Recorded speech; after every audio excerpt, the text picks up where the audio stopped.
Hello students, welcome to the chemistry class. छात्रों, इसके पहले वाले वीडियो में मैंने आप सभी को द्रव्य क्या होता है, द्रव्य की कितनी अवस्थाएं होती हैं और इन अवस्थाओं को कौन कौन से कारक प्रभावित करते हैं, इसके बारे में मैंने चर्चा की थी। और वो वीडियो एक परिचय के तौर पर था आप लोगों के लिए। अब यहाँ से इस चैप्टर की सही से शुरुआत हो रही है, क्योंकि सॉलिड स्टेट एक द्रव्य की एक स्टेट है, ठोस अवस्था। पिछले वाले वीडियो में मैंने सब कुछ पढ़ाया था और इस यहाँ पर भी हम उसका लिंक दे देंगे, आप पढ़ लीजिएगा वहाँ देख करके। ठीक, तो हम एक संक्षेप में यहाँ पर परिचय दे देते हैं कि सॉलिड हैं क्या। देखिए, सॉलिड वो द्रव्य होते हैं जिनका आकार व आयतन दोनों निश्चित होता है। ऐसे पदार्थों को, ऐसे द्रव्यों को हम सॉलिड कहते हैं, यानी ठोस कहते हैं। और इसके साथ साथ में इनके अणुओं के बीच स्ट्रांग इंटरमॉलिक्यूलर फोर्सेस होते हैं, यानी प्रबल आकर्षण बल होता है। और साथ साथ में इनकी थर्मल एनर्जी, पार्टिकल्स के जो होते कणों की थर्मल एनर्जी बहुत कम होती है। इसी कारण इनका स्ट्रांग इंटरमॉलिक्यूलर फोर्स और थर्मल एनर्जी कम होने के कारण इनकी एक निश्चित व्यवस्था में व्यवस्थित रहते हैं और ये कंप्रेसिबल नहीं होते, ठीक, रिजिड होते हैं। अब यहाँ पर हम बात करेंगे कि ठोस कितने प्रकार के होते हैं। तो कोई भी पदार्थ हो, पदार्थ बना होता है कणों से मिलकर के, मान कॉन्स्टिट्यूएंट कण होते हैं। हम ज़्यादा इनके अंदर नहीं जाएंगे, कण भी बहुत चीज प्रकार के होते हैं। और कणों की व्यवस्था के आधार पर इनके भौतिक व कभी कभी रासायनिक लक्षण भी प्रभावित हो जाते हैं कणों की व्यवस्था के आधार पर। तो ठोसों में कणों की व्यवस्था के आधार पर ठोसों को दो भागों में विभाजित किया गया है। आइए हम इन सब चीज़ों को वरीय एक्सप्लेन करते हैं, फिर आगे चलते हैं। कणों की व्यवस्था के आधार पर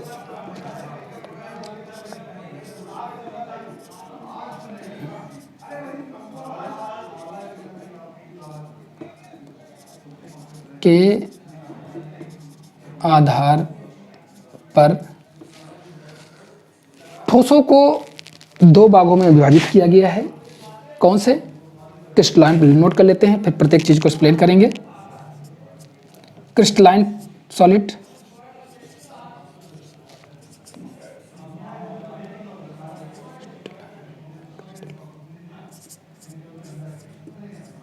सॉलिड्स। दूसरे होते हैं एमॉर्फस सॉलिड,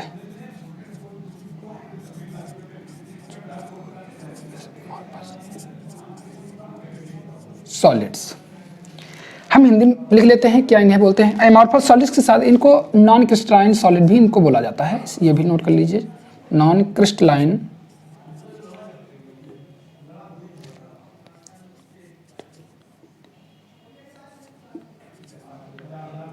क्रिस्टलाइन सॉलिड्स। चलिए कोई बना, यहाँ भी लिख सकते हो इनको,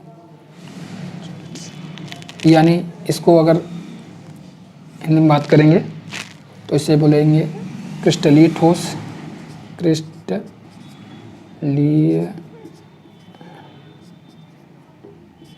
ठोस। और ये है अक्रिस्टलीय ठोस।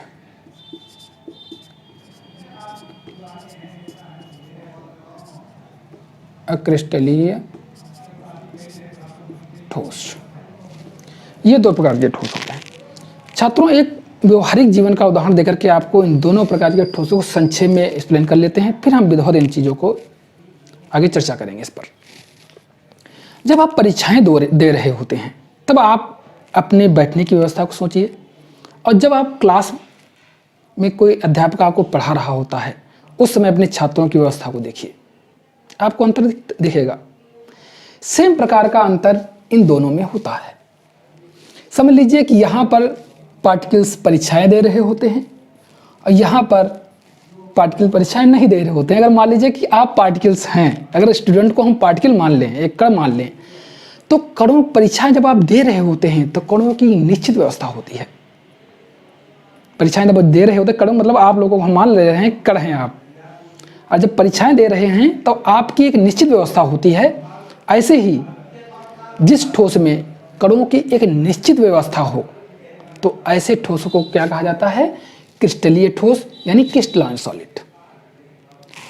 और जिनमें कणों की निश्चित व्यवस्था नहीं होती, आप जब क्लास ले रहे होते हैं तो पता लगे पहली सीट में 4 स्टूडेंट बैठे हैं या 5 बैठे हैं, सेकंड वाले में 3 बैठे हैं, अंतिम वाली सीट पर कहीं एक छात्र बैठा हुआ है, तो आपकी बैठने की व्यवस्था अर्थात छात्रों की व्यवस्था एक निश्चित एक इरेगुलर व्यवस्था कहते हैं हम इसे, अव्यवस्थित व्यवस्था है। एक निश्चित व्यवस्था आप लोगों की बैठने की नहीं है, लेकिन परीक्षाओं में होती है। तो ऐसे ही अगर पार्टिकल्स कणों की एक निश्चित व्यवस्था होती है तो क्रिस्टलीय सॉलिड कहलाते हैं, अगर कणों की निश्चित व्यवस्था नहीं होती तो इसे हम अक्रिस्टलीय सॉलिड यानी नॉन क्रिस्टलाइन सॉलिड या एमॉर्फस सॉलिड कहते हैं। ठीक, अब हम बात कर लेते हैं, प्रत्येक चीज़ों को अच्छे से एक्सप्लेन करते हैं और चलते हैं पहली व्यवस्था की तरफ।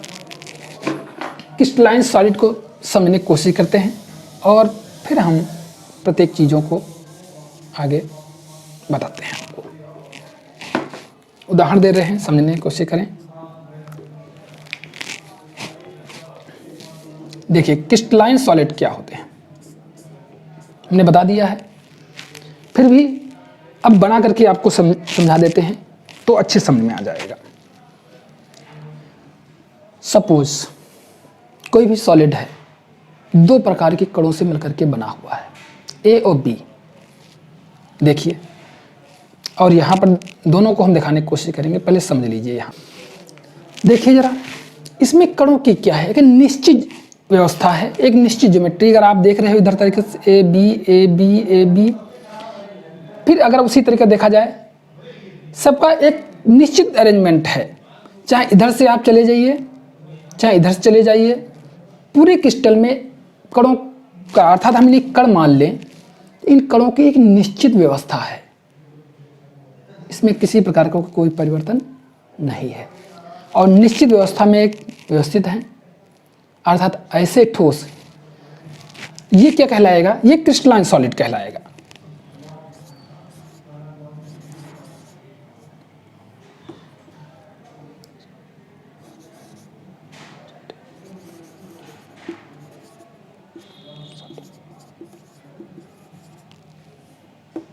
क्रिस्टलाइन सॉलिड, ये डिफरेंट पार्टिकल्स हैं, ये विभिन्न कण,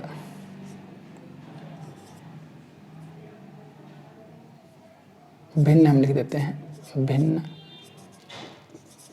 कण हैं और इनकी एक नियमित व्यवस्था है।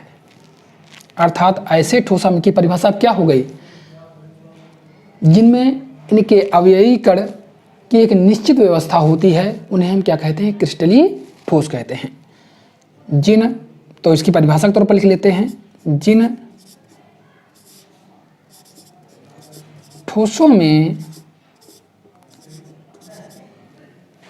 अवयवी कण, यानी जो अवयवी कण वो होते हैं जो ठोस को बनाने का कार्य करते हैं, कोई भी पदार्थ को बनाते हैं वो उसके अवयवी कण कहलाते हैं। इन्हें इंग्लिश में बोलते हैं कंस्टिट्यूएंट पार्टिकल्स। अवयवी कणों की एक निश्चित व्यवस्था होती है, निश्चित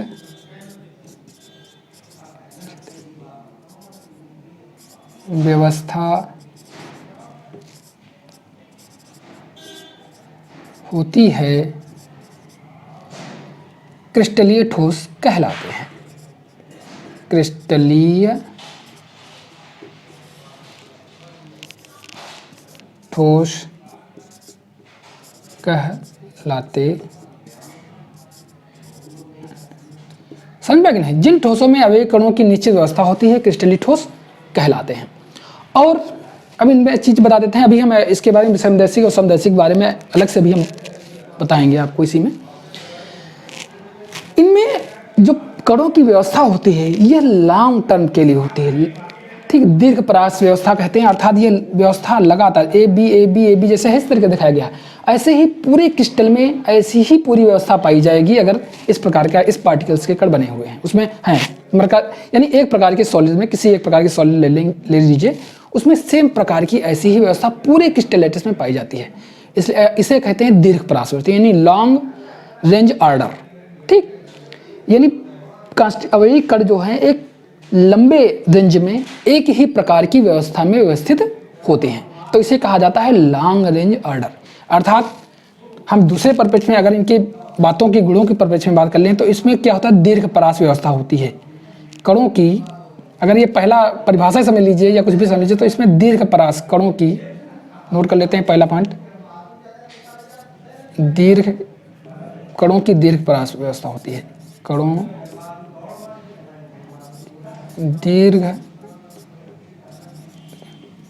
परास व्यवस्था,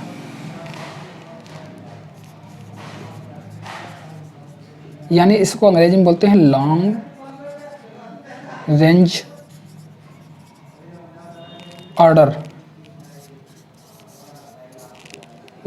लॉन्ग रेंज ऑर्डर।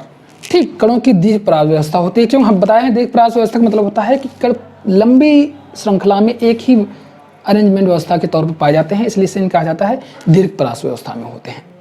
ठीक, और यह वास्तविक ठोस होते हैं। क्या होते हैं? वास्तविक ठोस, वास्तविक ठोस, इसका मतलब है ये ट्रू सॉलिड्स होते हैं।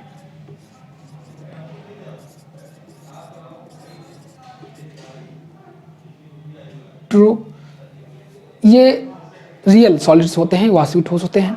और ये एनआइसोट्रॉपिक होते हैं, विषमदैशिक होते हैं। विषमदैशिक प्रवृत्ति क्या होती है, इसके लिए अभी आप बने रहिए इस वीडियो में, अभी अलग से हम इसको समझाने की कोशिश करेंगे। विषमदैशिक और समदैशिक क्या होती हैं।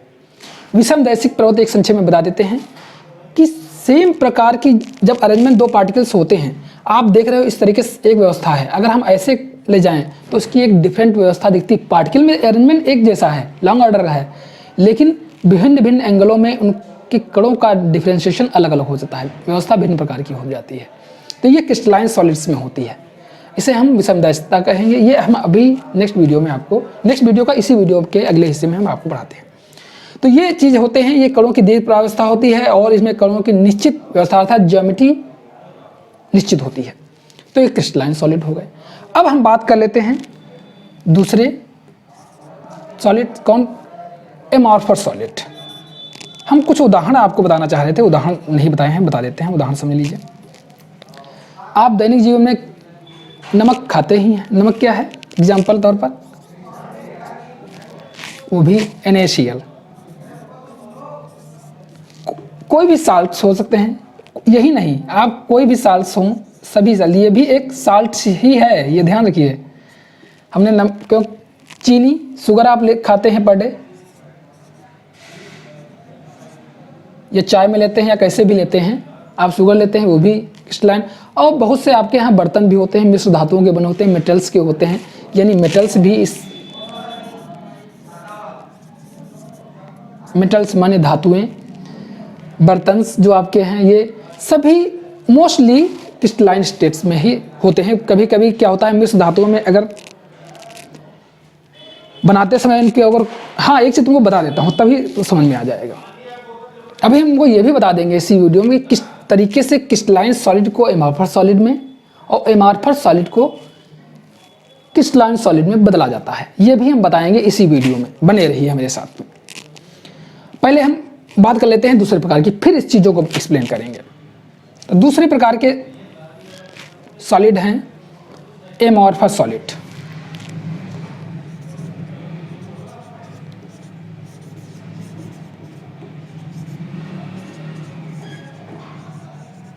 एमॉर्फस सॉलिड्स, इन्हें कहा जाता है अक्रिस्टलीय ठोस।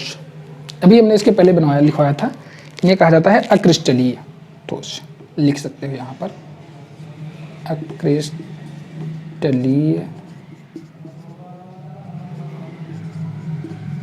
ठोस, ये है अक्रिस्टलीय ठोस। अब होते क्या है अक्रिस्टलीय ठोस? जैसे यहाँ पर मैंने एक उदाहरण दिया आपको, इन्हीं दो प्रकार के पार्टिकलों का एक उदाहरण हम और ले लेते हैं। चलिए पहले हम चित्र बना देते हैं जिसमें अवयवी कणों का एक निश्चित व्यवस्था ना हो, पैटर्न ना हो, ऐसे ठोस क्या कहलाते हैं? एमार्फस या नॉन क्रिस्टलाइन सॉलिड्स कहलाते हैं। सपोज इसी का हम उदाहरण ले लेते हैं। दो प्रकार के कण हैं।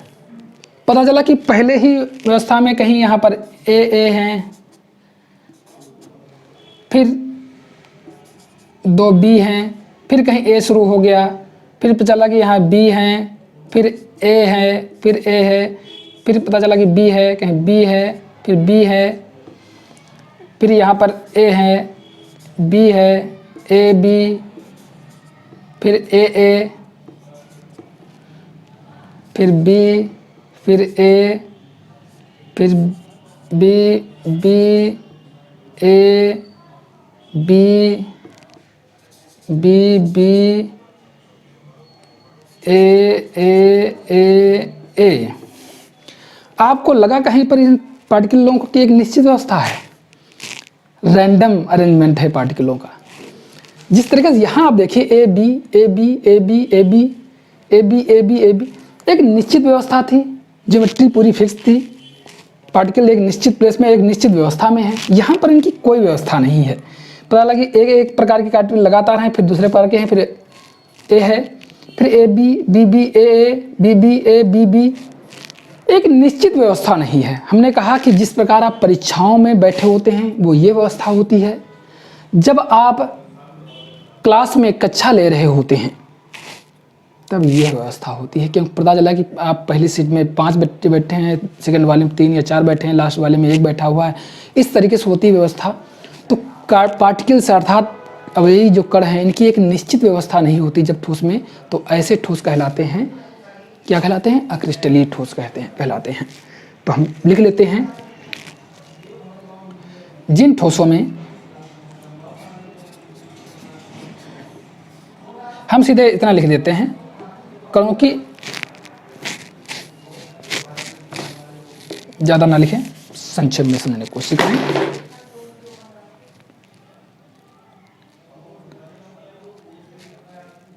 कणों की निश्चित व्यवस्था नहीं, निश्चित व्यवस्था नहीं, यानी व्यवस्था माने अरेंजमेंट। अर्थात अगर कोई भी ठोस जिनमें कणों की निश्चित व्यवस्था नहीं होती वो ठोस क्या कहलाते हैं? अक्रिस्टलीय ठोस कहलाते हैं।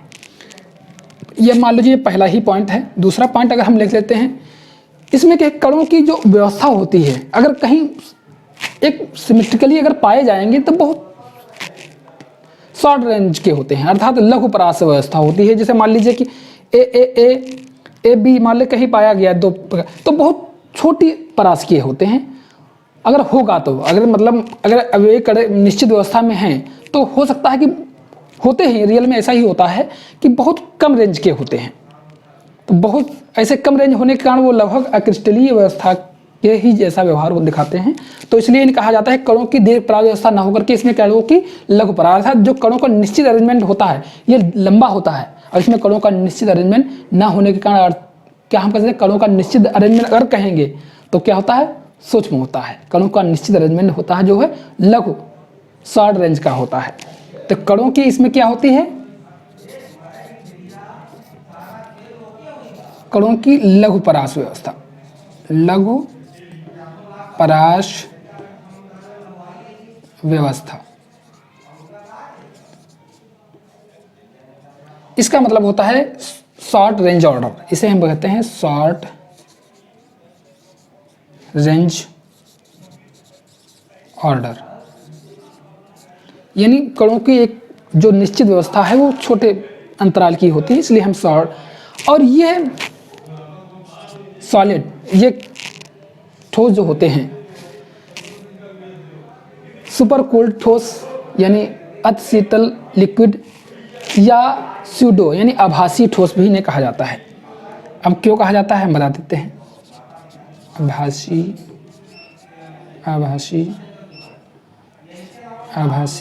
या अति सील्ड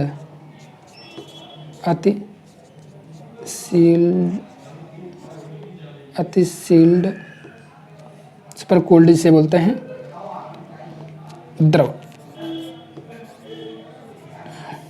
आभासी ठोस, इसको आभासी ठोस बोलते हैं।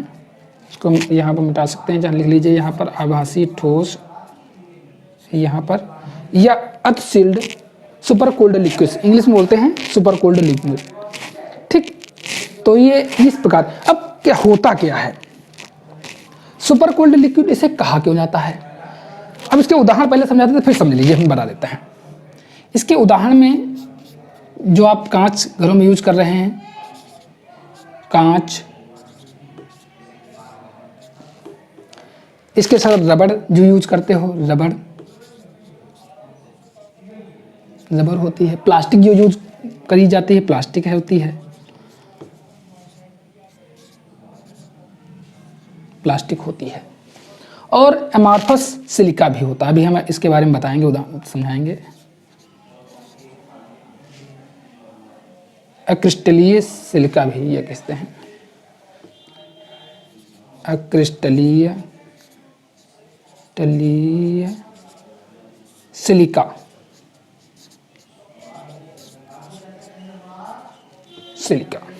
अक्रिस्टलीय सिलिका। देखिए, अब हम बताते हैं कि आभासी या सुपर कोल्ड लिक्विड इन्हें क्या कहा जाता है, क्योंकि इन पार्टिकल को निश्चित व्यवस्था नहीं होती है, और अगर आप इनको छोड़ दें लंबे समय तक, कहीं भी आप लटका कर छोड़ दें ऐसे पदार्थ हो, तो ये पृथ्वी के ग्रेविटेशनल फोर्स के कारण नीचे की तरफ जो है बहने लगते हैं। तो बहने का तरीका ऐसा प्रतीत होता है जैसे बहुत लिक्विड कोई सुपर कोल्ड हो, बहुत ठंडा हो और धीरे धीरे नीचे फ्लो कर रहा हो। तो ऐसे ही चीज़ें, इसलिए उसे कहा जाता है सुपर कोल्ड लिक्विड। इसका मतलब होता है कि धीरे धीरे आप कोई भी शीशी, कांच या कोई भी कांच चीज़ को आप टांग दीजिए और लंबे समय पश्चात आप देखेंगे कि नीचे तरफ कांच का हिस्सा मोटा हो जाएगा, ऊपर वाला पतला हो जाएगा, क्योंकि वो बह रहा होता है।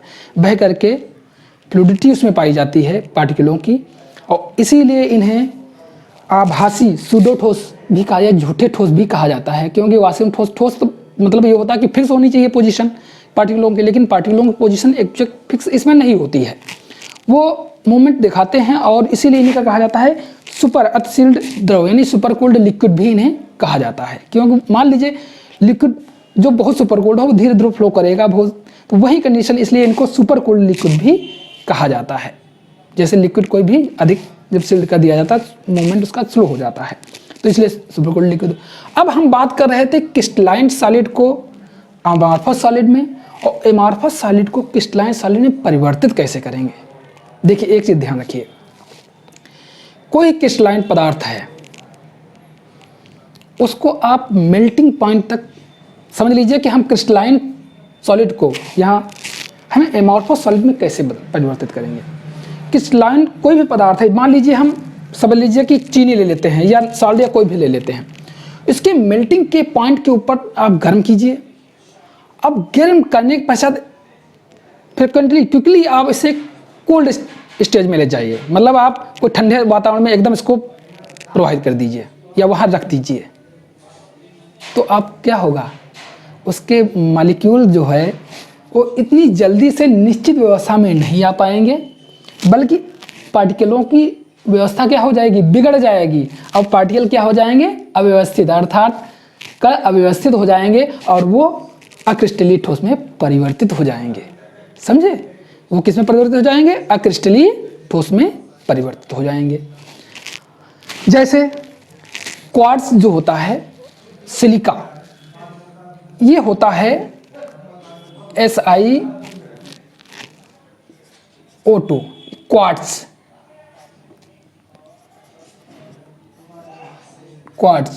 शायद में भी क्वार्ट्ज जो सिलिका होता है SiO2, ये क्रिस्टलाइन होता है, क्रिस्टलाइन स्टेज का होता है, इस प्रकार का होता है। अगर हम इसको हीट कर दें, मेल्ट कर दें, और मेल्ट करने के बाद बहुत शीघ्र ही ठंडा कर दें, तो क्या किस में बदल जाएगा, अक्रिस्टलीय सिलिका में बदल जाएगा। ये भी सिलिका है, ये भी सिलिका है, ये क्वार्ट्ज सिलिका है। क्वार्ट्ज सिलिका क्रिस्टलाइन सिलिका होता है और अक्रिस्टलीय सिलिका ये होता है। तो इस तरीके से हम क्रिस्टलीय सिलिका को क्रिस्टलीय अर्थात एमॉर्फस सॉलिड में बदल देते हैं। इसी प्रकार इतना ही नहीं, कोई भी चीज यानी अगर कोई गैस अवस्था में है या द्रव अवस्था में है और उसको जैसे हम जल को आसानी से जब हम ठंडा करते हैं तो धीरे धीरे वो क्रिस्टल में परिवर्तित हो जाता है।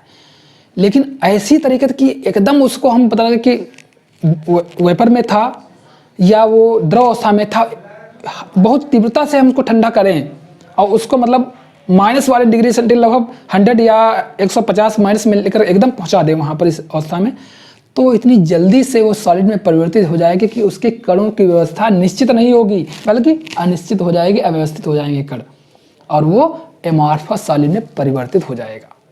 अर्थात क्विकली फ्रीज कर दिया जाए कोई भी पदार्थ, द्रव या वेपर को।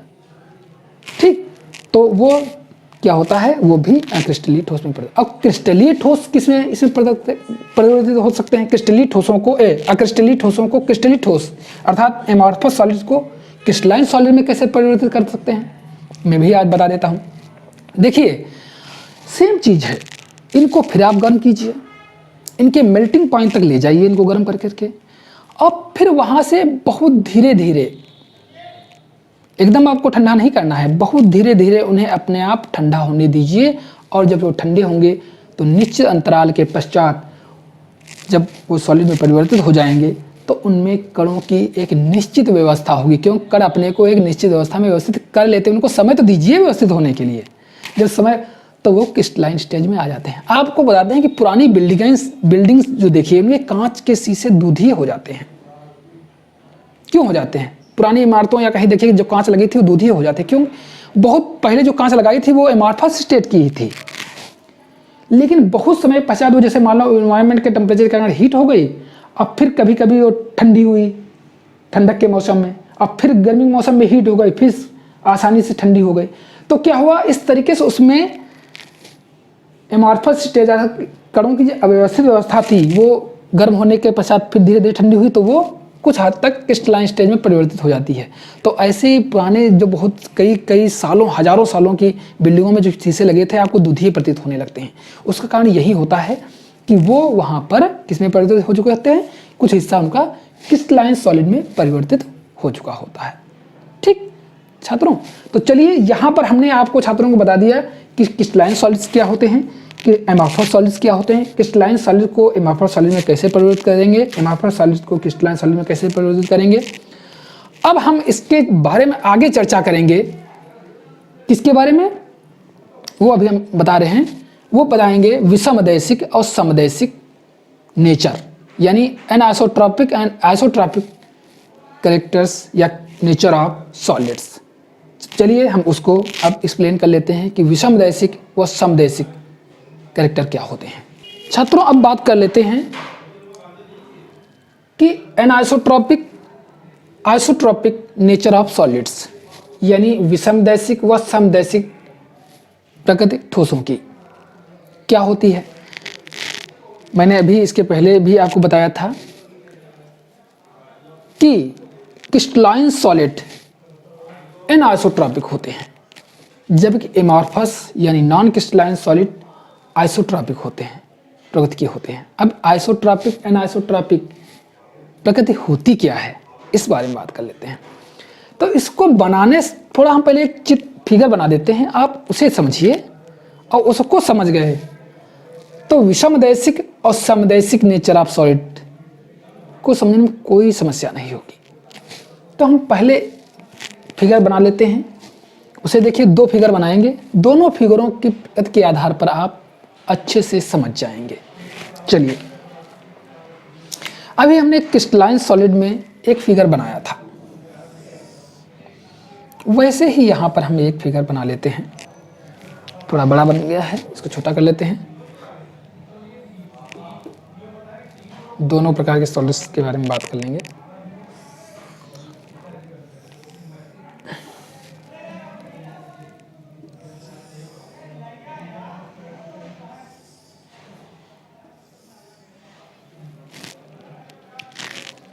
देखिए, जरा समझने की कोशिश करिए। फिर यही चीज बना लेते हैं इसमें भी।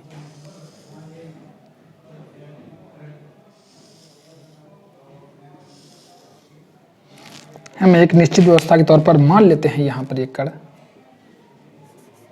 ए हैं, सब में हम एक ही प्रकार की व्यवस्था दिखा रहे हैं। अरेंजमेंट्स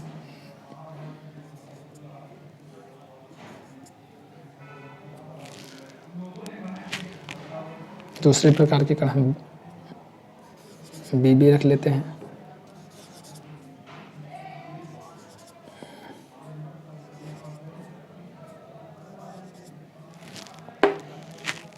फिर वही कणों का हम रख लेते हैं फिर से। अब जरा देखना, आपको समझ में आ जाएगा क्या होता है। ए ए ए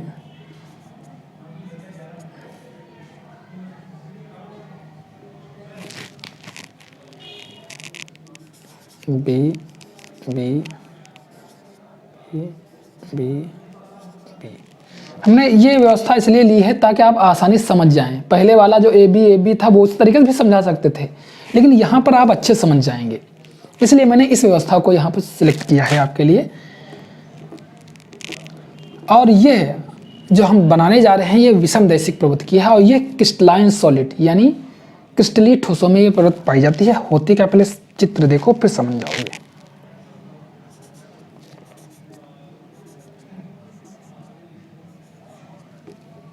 अब होता क्या है,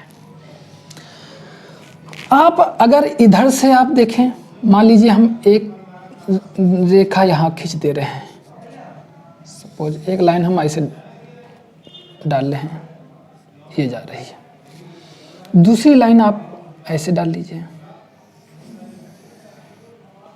ऊपर की तरफ हम डाल देते हैं, ऐसे जा रही है इधर से।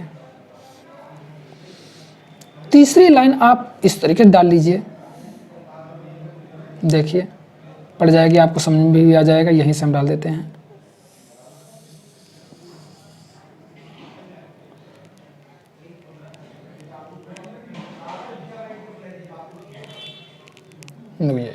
आपको तिरछा लग रही है, तिरछा होनी नहीं चाहिए, वो मालूम हो रहा है उसके कारण अरेंजमेंट, लेकिन तिरछा नहीं जाती है, सीधी ही जाती है।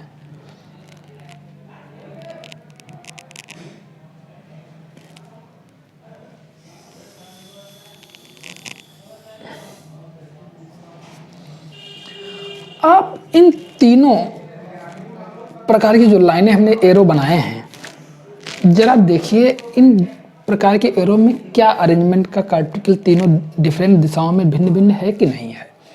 जब हम इस दिशा में अगर एक्स एक्सिस मान लेते हैं, इसे एक्स एक्सिस है, ठीक, ये वाई एक्सिस मान लेते हैं, इसे जेड एक्सिस मान लेते हैं, वो ठीक। तो आप एक्स एक्सिस में जब आप कोई भी जैसे सॉलिड से आप किरण डाल रहे हैं या ठोस या कोई भी चीज़ आप मेजर कर रहे हैं, भी हम बताते हैं इसमें क्या होता है। जब आप डाल रहे हैं तो आप देख रहे हैं इधर एक कणों की एक निश्चित व्यवस्था है और इधर एक निश्चित व्यवस्था है, लेकिन दोनों में कणों में एक व्यवस्था में जो एक तरीका इधर का जो है, यानी A B A B A B A B का जो व्यवस्था है इस तरीके से, वो आप तुलना कीजिए इसमें है, ऐसा नहीं है, क्योंकि यहाँ पर एक तरफ एक ही प्रकार के कण हैं, दूसरे सेम दूसरे प्रकार के कण हैं, लेकिन यहाँ पर दो प्रकार के कण दोनों तरफ हैं। ए ए इधर भी है, बी बी इधर भी है, ए ए इधर है, बी, इस लाइन के बारे में बात कर रहे हैं। इसी प्रकार यहाँ इसमें देखिए अल्टरनेट क्रम में है, A B B A B B A, इस तरीके से एक। तो तीनों डायरेक्शनों में कणों की व्यवस्था क्या है, डिफरेंट है, लेकिन ओवरऑल अरेंजमेंट कणों का समान है पूरे क्रिस्टल में, इसलिए हम इन्हें क्रिस्टलाइन सॉलिड कहा जाता है। और यह डिफरेंट एंगलों में कणों की अरेंजमेंट व्यवस्था भिन्न है, लेकिन है सब में ऐसे ही समान ही। तो ऐसी प्रवृत्ति के कारण ठोसों के कुछ भौतिक गुण जैसे कंडक्टिविटी या थर्मल हो या इलेक्ट्रिकल कंडक्टिविटी, रिफ्रैक्टिव इंडेक्स या हार्डनेस यानी कठोरता में मान में भिन्नता आ जाती है, ठीक। अर्थात विभिन्न भिन्न दिशाओं में कणों की भिन्न भिन्न व्यवस्था होने के कारण, यानी विभिन्न भिन्न दिशाओं में कणों की भिन्न भिन्न व्यवस्था होने के कारण इनके कुछ भौतिक गुण भिन्न भिन्न दिशाओं में इनके मान भिन्न भिन्न होते हैं, जैसे अपवर्तनांक, रिफ्रैक्टिव इंडेक्स, थर्मल कंडक्टिविटी या इलेक्ट्रिकल कंडक्टिविटी। आप इनको भिन्न भिन्न दिशाओं में मापेंगे, किसमें, क्रिस्टलाइन सॉलिड में, क्रिस्टलीय ठोसों में। तो ये कौन से ठोस होते हैं, क्रिस्टलीय ठोस। ये व्यवस्था किसमें पाई जाती है? क्रिस्टलीय ठोसों में। क्रिस्टलीय ठोस में ऐसी व्यवस्था पाई जाती है जिसमें भिन्न भिन्न दिशाओं में कणों की भिन्न भिन्न व्यवस्था होने के कारण इनके भौतिक गुण, यानी हमने जो बताया चालकता, रिफ्रैक्टिव इंडेक्स यानी अपवर्तनांक और कठोरता के मान भिन्न भिन्न होते हैं। और इस ठोस की इस प्रकृति को हम क्या कहते हैं? नेचर को विषमदैशिक नेचर कहते हैं। ठीक समझ पाए कि नहीं? विषमदैशिक नेचर कहते हैं क्योंकि इसके विषमदैशिक नेचर अर्थात क्या हुआ कि भिन्न भिन्न दिशाओं में कणों की भिन्न भिन्न व्यवस्था होने के कारण क्रिस्टलीय ठोस विषमदैशिक प्रकृति प्रदर्शित करते हैं, क्योंकि भिन्न भिन्न दिशाओं में इनके भौतिक गुण जैसे चालकता, थर्मल कंडक्टिविटी मतलब और इलेक्ट्रिकल कंडक्टिविटी, चालकता दोनों प्रकार की है, प्लस इसके साथ अपवर्तनांक यानी रिफ्रैक्टिव इंडेक्स और हार्डनेस के मान भिन्न भिन्न होते हैं। अब बात कर लेते हैं एमॉर्फस सॉलिड में। एमॉर्फस सॉलिड में क्या होता है कि कणों की अव्यवस्थित होते हैं। आप प्रत्येक दिशाओं में उनके कणों का आप चाहे इधर से डाल दीजिए उधर से डाल दीजिए, सबकी व्यवस्था लगभग एक ही जैसी लगती है सभी दिशाओं में, एक्स वाई जेड डायरेक्शनों में, एक्सिस में सभी दिशाओं में एक जैसी लगती है। इसके कारण वो समदैशिक प्रवृत्ति के होते हैं, अर्थात उनके आप भौतिक गुण जैसे चालकता, कठोरता, अपवर्तनांक किसी भी डायरेक्शन में मेजर करेंगे समान होते हैं, लेकिन इनके भिन्न भिन्न दिशाओं में इनके अपवर्तनांक भिन्न होंगे, कंडक्टिविटी भी भिन्न भिन्न होगी और हार्डनेस भी भिन्न होगी। किसकी? क्रिस्टलाइन ठोस। तो क्रिस्टलाइन ठोस क्या होते हैं? विषमदैशिक प्रकृति के होते हैं। क्या होते हैं? विषमदैशिक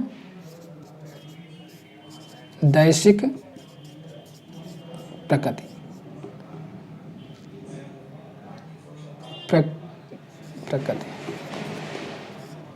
ये विषमदैशिक प्रकृति के होते हैं। ठीक, अब हम बात कर लेते हैं समदैशिक प्रकृति के बारे में। वही चीज उदाहरण फिर हम दे ले रहे हैं, देखिए आइए।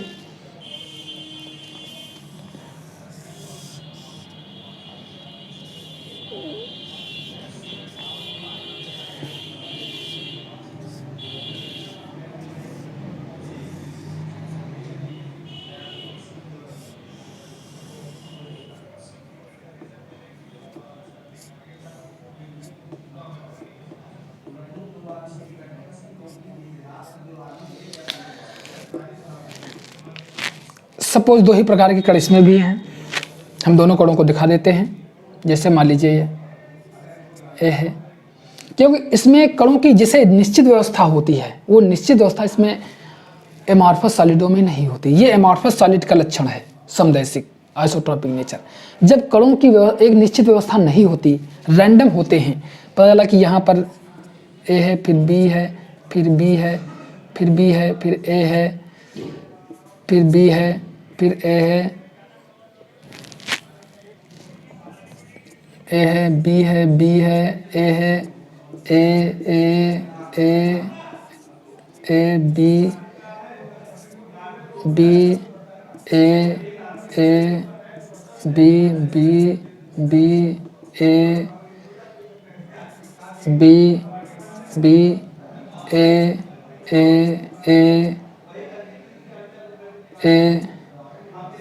B B A, B C A, तो इस अवस्था में क्या होता है कि आप किसी भी डायरेक्शन से डालेंगे, क्योंकि रैंडम अरेंजमेंट है। आप जैसे मान लीजिए लाइट आप इस डायरेक्शन से डालेंगे, यानी एक्स डायरेक्शन में, चाहे जेड डायरेक्शन में डालोगे या वाई डायरेक्शन में डालोगे, यहाँ आपको लग रहा होगा, लेकिन ऐसा नहीं होता। वो सभी में एक ही जैसे पार्टिकलों का अरेंजमेंट होता है। जैसे यहाँ पर आप देख लीजिए एक्स डायरेक्शन में अरेंजमेंट डिफरेंट है, दोनों तरफ डिफरेंट पार्टिकल्स का अरेंजमेंट है। इस प्रकार देखें तो A B B A B B A B B ये अरेंजमेंट है जेड एक्सिस में।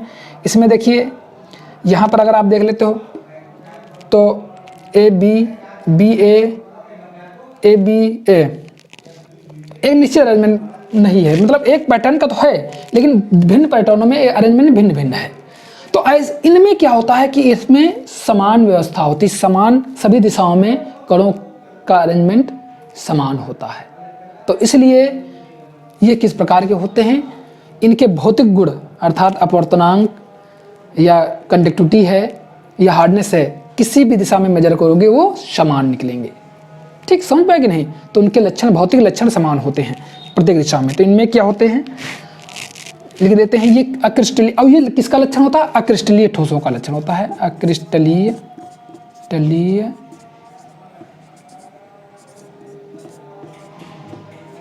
ठोस, अक्रिस्टलीय ठोसों में ये चीज पाई जाती है। कौन सी? विषमदैशिक प्रकृति। यह है, इसमें अक्रिस्टलीय ठोसों में समदैशिक प्रकृति पाई जाती है। समदैशिक प्रकृति।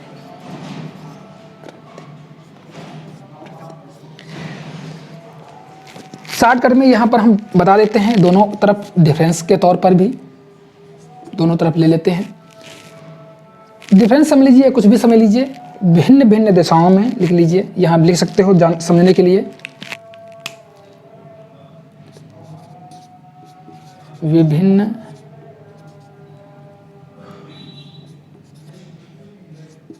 दिशाओं में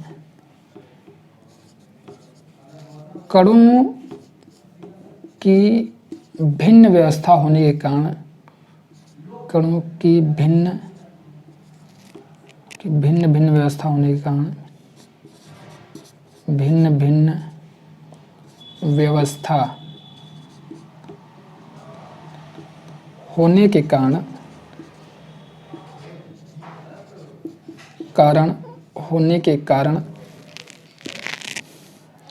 इनके कुछ भौतिक गुण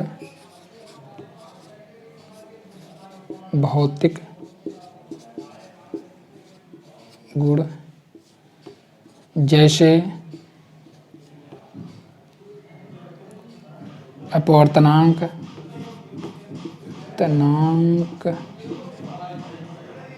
चालकता,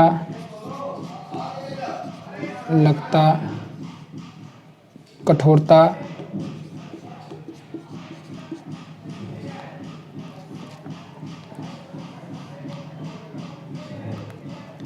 के मान भिन्न भिन्न दिशाओं में भिन्न होते हैं।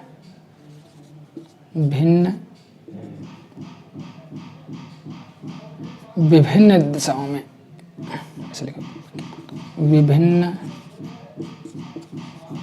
विभिन्न दिशाओं में भिन्न दिशाओं में भिन्न होते हैं, भिन्न होते हैं। जबकि इसमें क्या होती है? विभिन्न दिशाओं में कणों की समान व्यवस्था जैसी लगती है। ठीक, विभिन्न दिशाओं में कणों की समान व्यवस्था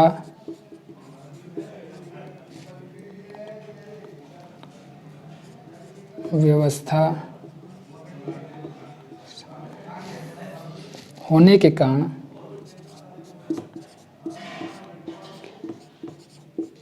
कारण इनके भौतिक गुण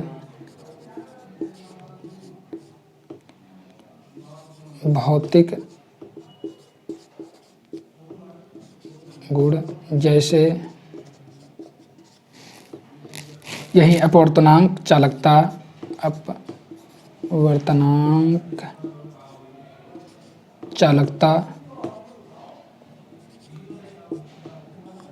कठोरता के मान सभी दिशाओं में समान होते हैं। दिशाओं में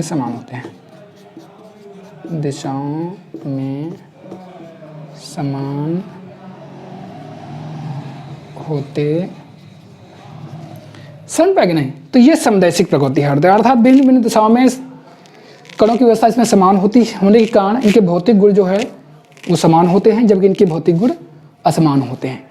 तो ऐसे नेचर को हम विषमदैशिक व समदैशिक नेचर करते हैं। और क्रिस्टलाइन ठोस विषमदैशिक प्रकृति के होते हैं जबकि अक्रिस्टलीय यानी नॉन क्रिस्टलाइन ठोस समदैशिक प्रकृति के होते हैं।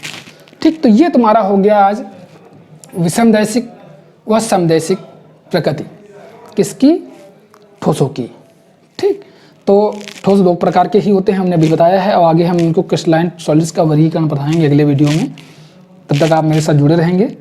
तो ये तुम्हारा आज इसके बारे में हो गया। अब नेक्स्ट चीज़ मैं बताता हूँ कि क्रिस्टलाइन ठोस और क्रिस्टलाइन ठोसों में अंतर, ये बहुत महत्वपूर्ण है, और इसको आप समझ लेंगे, समझ लीजिए कि आपको इसको रटने की जरूरत नहीं पड़ेगी। तो चलिए हम पहले अब उस पर डिस्कशन कर लेते हैं, क्रिस्टलीय ठोस अक्रिस्टलीय। ये क्योंकि ये हम अलग से इसलिए बता दिए क्यों, इसका एक लक्षण है, क्रिस्टलीय और अक्रिस्टलीय ठोसों का ये लक्षण है, इसलिए हमको अलग से समझाना जरूरी था इसको। ठीक, हम वहाँ पर भी समझा सकते थे, लेकिन वहाँ पर नहीं समझाए हैं, इसलिए मैंने इसे अलग समझा। अब मैं आपको बताता हूँ क्रिस्टलीय ठोस और अक्रिस्टलीय ठोसों में अंतर समझा रहा हूँ उसे। छात्रों, अब हम क्रिस्टलाइन सॉलिड और नॉन क्रिस्टलाइन यानी अमॉर्फस सॉलिड के बीच डिफरेंस के बारे में चर्चा कर लेते हैं। हमने अभी इसके पहले भी बताया था, लेकिन अब मैं बिंदुओं थोड़ा अच्छे से आप लोगों को समझाने के तौर पर मैंने चाहता हूं कि आप समझ जाएं क्रिस्टलाइन सॉलिड यानी क्रिस्टलाइन ठोस व अक्रिस्टलीय ठोस क्या होते हैं। प्रत्येक चीज़ों को संक्षेप में हम यहाँ पर बताते चलेंगे, हम ज़्यादा नहीं लिखने की कोशिश करेंगे, बोल देंगे, समझ लीजिएगा, और हो सके तो अपनी कॉपी में नोट भी कर सकते हो। हमारे जो स्टूडेंट्स हैं, खासकर इसमें जो क्लास 12 में जाने वाले हैं या क्लास 12 में इसमें हैं, उन सभी के लिए ये बहुत महत्वपूर्ण है और परीक्षाओं में अक्सर ये पूछा भी जाता है। ठीक, तो हम चलिए पहले पॉइंट की तरफ चलते हैं। देखिए, कणों की व्यवस्था यानी अगर ज्यामिति कणों की पूछी जाए तो क्या होती है, निश्चित होती है। यहां पर हम गुण में रख लेते हैं कणों की ज्यामिति, दूसरा हेडिंग ले लेते हैं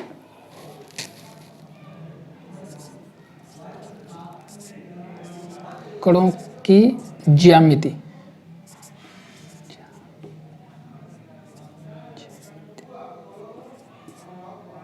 यानी ज्योमेट्री, कणों का जो अरेंजमेंट है वो कैसा है।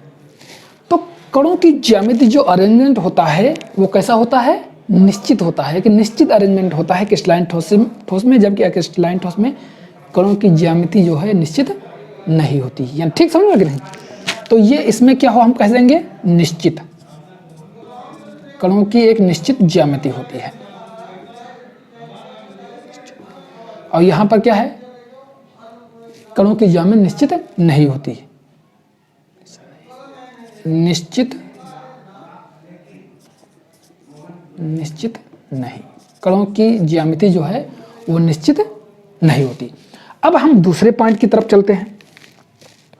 अब किसकी बात कर लेते हैं, यही कणों की ही बात कर रहे हैं, तो एक दूसरा पॉइंट है कि कणों की व्यवस्था का जो क्रम है वो कौन होता है। इसमें दीर्घ परास व्यवस्था होती है, इसमें लघु परास व्यवस्था, अर्थात कणों की व्यवस्था का दूसरा ही पॉइंट, कणों के परिप्रेक्ष्य में ही बात कर लेते हैं। कणों की व्यवस्था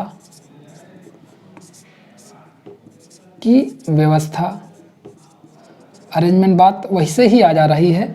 ज्योमेट्री में भी अरेंजमेंट होता है, लेकिन एक ज्योमेट्रिकल वे में एक निश्चित होता है, और इसमें है कणों की व्यवस्था क्या होती है, दीर्घ परास व्यवस्था। हमने बताया था कि एक प्रकार की ज्योमेट्री का जो ऑर्डर होता है वो क्रिस्टलाइन सॉलिड में लंबे रेंज का होता है, इसलिए हम इसे कहते हैं दीर्घ परास व्यवस्था। और जबकि इसमें क्या होता है, शॉर्ट रेंज ऑर्डर होता है, यानी लघु परास व्यवस्था होती है। समझे कि नहीं। कणों की व्यवस्था क्या होती है, दीर्घ परास, दीर्घ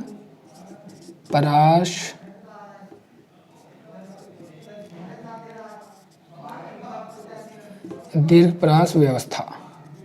इसमें क्या होती है, लघु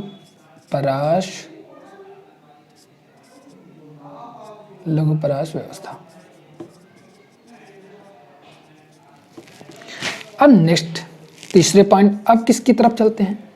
देखिए, एक चीज ध्यान रखिए, ये वास्तविक ठोस होते हैं।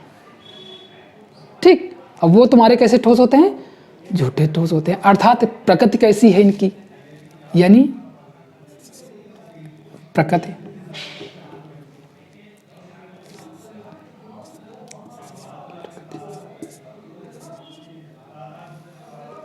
कैसी है, वास्तविक ठोस हैं ये,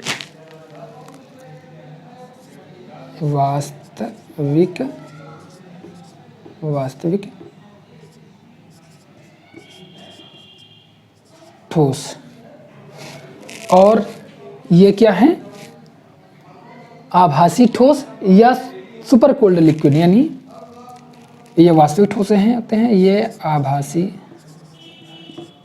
आभासी ठोस यानी झूठे ठोस, या अतिशीलन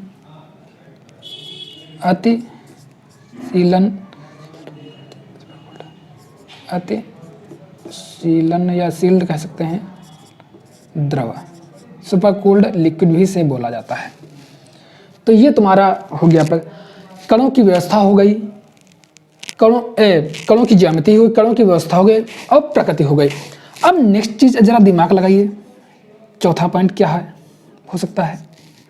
चौथे पॉइंट की तरफ बात करते हैं, क्या हो सकता है। तो हमने कहा विदलन, इसका गुण एक नेक्स्ट मान लेते हैं विदलन। जब आप इसे काटेंगे, ठीक, इन ठोसों को जब आप दोनों प्रकार के ठोसों को काटेंगे तो इसमें काटने के पश्चात तल जो है वो समान दिखता है, और इसमें काटने के बाद तल क्या होता है, खुरदरा दिखने लगता है, सतह खुरदरी दिखती है। तो इसमें काटने के पश्चात, विदलन के पश्चात क्या हो, सतह खुरदरी लिख सकते हो, सतह। इसमें सतह चिकनी होती है, सतह चिकनी और चमकीली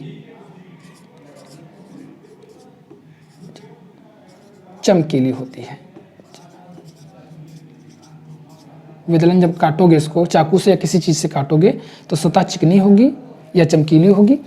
इसमें जब आप करोगे तो सतह क्या होती है, खुरदरी बनेगी, सतह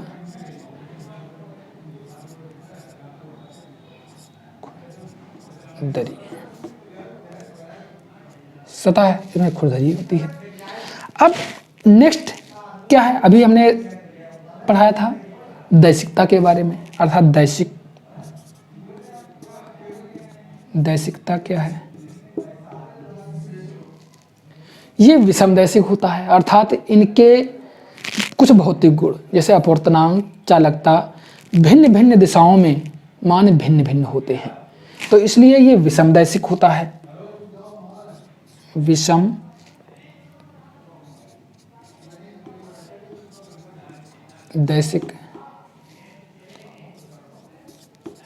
विषमदैशिक, जबकि इनके मान भिन्न भिन्न दिशाओं में चालकता या अन्य कंडक्टिविटी, अन्य चीज़ें जो भी होती हैं, रिफ्लेक्टिव इंडेक्स, अपवर्तनांक, इनके मान सभी दिशाओं में समान होते हैं, इसलिए समदैशिक होते हैं।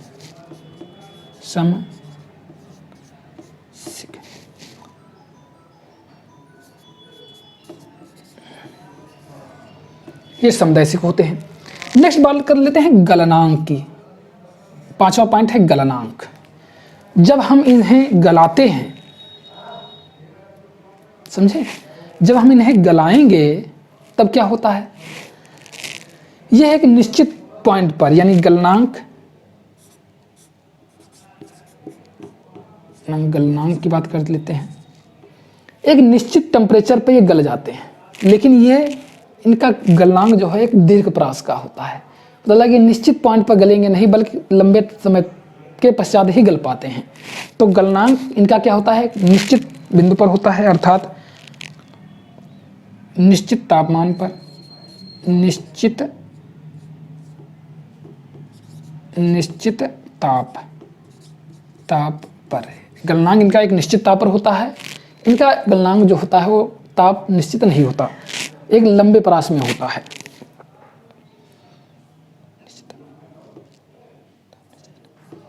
ताप निश्चित नहीं,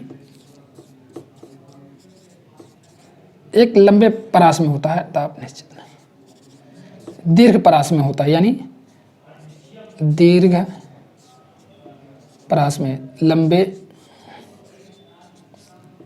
दीर्घ परास में, एक लंबे रेंज में होता है। ठीक, इनका जो गलनांक होता है वो लंबे उसमें होता है। अब हमारे हिसाब से कौन सा पॉइंट आपका बचा, कणों की ज्यामिति भी हो गई, कणों की व्यवस्था भी हो गई, प्रकृति भी हो गई, आपने जान लिया, विदलन के पश्चात चमकने की सतह भी जान ली, दैशिकता भी समझ लिया, गलनांक भी हो गया।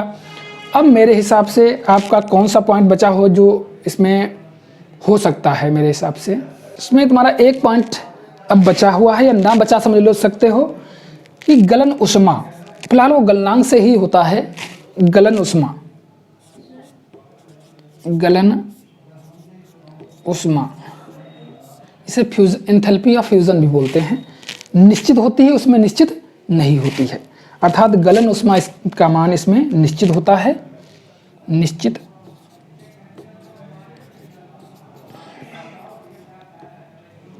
और इसमें निश्चित नहीं। गलन उष्मा का मान जितना होता है वो उसमें निश्चित होता है, इसमें निश्चित नहीं होता।